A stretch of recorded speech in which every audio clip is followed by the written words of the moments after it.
Meta, इस नाम को दिमाग में बिठा लीजिए क्योंकि अब फेसबुक नहीं रहा, नाम बदलकर मेटा हो गया है।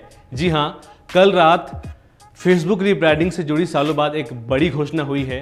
फेसबुक ने अपना कॉर्पोरेट नाम बदलकर मेटा कर लिया है। To reflect who we are and what we hope to build, I am proud to announce that starting today, our company is now Meta.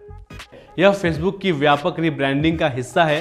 Company ने कहा है कि वो सोशल मीडिया से आगे वर्चुअल रियलिटी में अपनी पहुंच बढ़ाएगी। नाम में बदलाव अलग अलग प्लेटफॉर्म्स जैसे फेसबुक, इंस्टाग्राम और व्हाट्सएप में नहीं होगा। यह बदलाव इन सबके स्वामित्व वाली पेरेंट कंपनी के लिए है, यानी मेटा पेरेंट कंपनी है और फेसबुक, व्हाट्सएप और इंस्टाग्राम इनके हिस्सा हैं। फेसबुक ने यह कदम तब उठाया है जब उसके एक पूर्वकर्मी की ओर से दस्तावेज लीक करने के बाद नकारात्मक रिपोर्ट सिलसिलेवार ढंग से सामने आई। फेसबुक की पूर्वकर्मी फ्रांसिस हॉगन ने आरोप लगाया था कि यह सोशल मीडिया कंपनी सुरक्षा को दांव पर लगाकर मुनाफे के लिए काम कर रही है।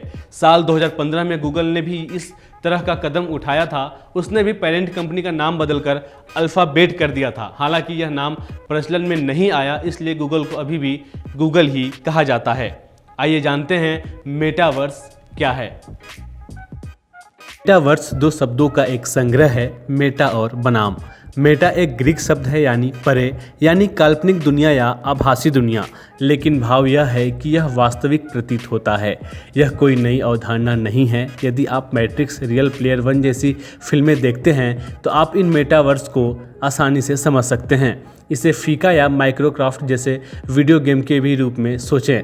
लोग किसी भी गैजेट या डिवाइस के जरिए उस वर्चुअल रियलिटी की दुनिया में प्रवेश कर सकते हैं। कंसोल का उपयोग करके नियंत्रित होने के बजाय खिलाड़ी स्वयं खेल में भाग ले सकते हैं। कुछ गेमिंग कंपनियों ने पहले ही मेटावेयर की ओर कदम बढ़ा दिए हैं। अब तकनीकी दिग्गजों के आगमन के साथ यह तकनीक और अधिक व्यापक हो गई है। यह कैसे काम करता है इसके बारे में भी जान लीजिए। इसके लिए VR या वर्चुअल रियलिटी हेडसेट की आवश्यकता होती है। इसके लिए फेसबुक का अपना प्रोडक्ट है। अकेले 2014 में इसने $2 अरब के एक्विलोस VR हेडसेट का अधिग्रहण किया था। मेटावर्स एक पूर्ण अर्थव्यवस्था बन जाता है। इसमें आप उत्पाद बना सकते हैं, बेच सकते हैं और खरीद सकते हैं। वेंचर कैपिटलिस्ट मैथ्यू बॉल अपने ब्लॉग पर लिखते हैं, गेमिंग के लिए टोकन पहले ही आ चुके हैं। लेकिन क्या डेटा गोपनीयता के बारे में आप जानते हैं? तो हाल ही के दिनों में फेसबुक पर नेगेटिव पब्लिसिटी तेज हो गई है। पूर्व कर्मचारी फ्रांसिस ह्यूगन की इस घोषणा की कंपनी को बच्चों पर फेसबुक उत्पादों के नकारात्मक प्रभाव देखने को मिल रहे हैं। इस बयान ने हलचल मचा दी है। फेसबुक ने मेटावर्स में डेटा प्राइवेसी के बारे में ज़्यादा जानकारी नहीं दी, लेकिन उपयोगकर्ता डेटा के मामले में फेसबुक जिस तरह से व्यवहार कर रहा है उस पर हालिया विवाद के कारण फेसबुक मेटावेयर में पूरी तरह से अलग रुझानों का पालन कर सकता है।